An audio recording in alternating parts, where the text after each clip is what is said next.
크다라고 얘기할 때는 보기 싫다 이렇게 표현될 수도 있겠습니다. 사실 대음순 밖으로 튀어나온 소음순이 비대칭이 아닌 경우에는 짝짝이, 우리가 눈이 한쪽은 많이 크고 한쪽은 많이 작거나 하면 신경이 쓰이는 것과 같은 이치라고 보시면 되겠습니다.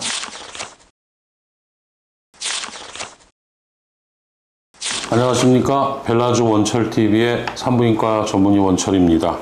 Q&A 하겠습니다. 소음순 편에 대한 내용인데요. 질문: 소음순이 많이 크다고 생각하는데 축소도 하면서 모양도 이쁘게 수술이 가능한가요?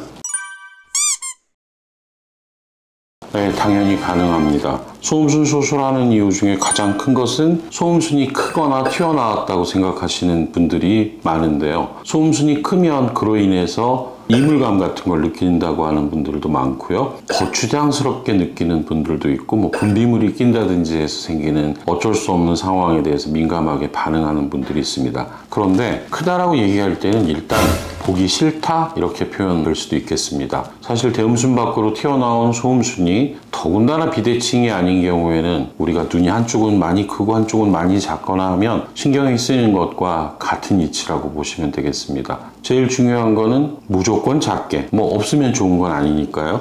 그래서 대음순이 어느 정도 튀어나왔느냐에 따라서 그 안으로 밀어주고, 또 그러한 소음순을 양측을 대칭적으로 만들어주면서 수술을 하다 보면 양쪽이 똑같고 안으로 들어가고 늘어지지 않고 튀어나오지 않으면 우리가 되게 이쁜 소음순이다 이렇게 말할 수가 있기 때문에, 소음순을 큰 것만 잘라내는 게 아니라 전체적인 미적인 감각, 그리고 소음순이 갖는 기능적인 문제, 이런 것들을 고려해서 수술을 하실 수가 있습니다. 그리고 또 다른 질문을 같이 말씀을 드리면, 소음순 수술 후에 흉터가 남나요? 라고 얘기를 하는데,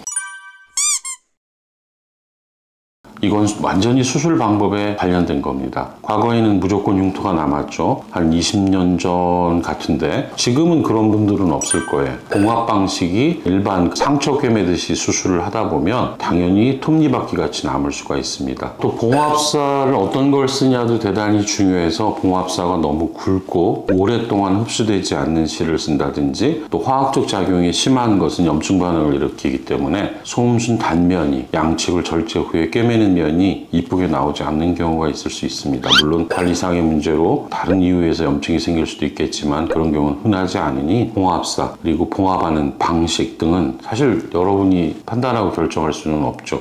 수술하는 병원의 실제의 경험과 대처하는 능력이 중요하니, 흉터가 남았다, 그거는 원칙적으로 수술이 조금 부족했다, 덜 됐다, 다른 데서는 꼭 그렇게 안 될 수도 있다, 이렇게 이해하시면 될 것 같습니다. 오늘 Q&A는 소음순에 대해서, 소음순이 크다고 생각했을 때 어떻게 하면 수술 좋은 결과를 얻을까, 또 한 가지는 흉터에 대해서 말씀드렸습니다.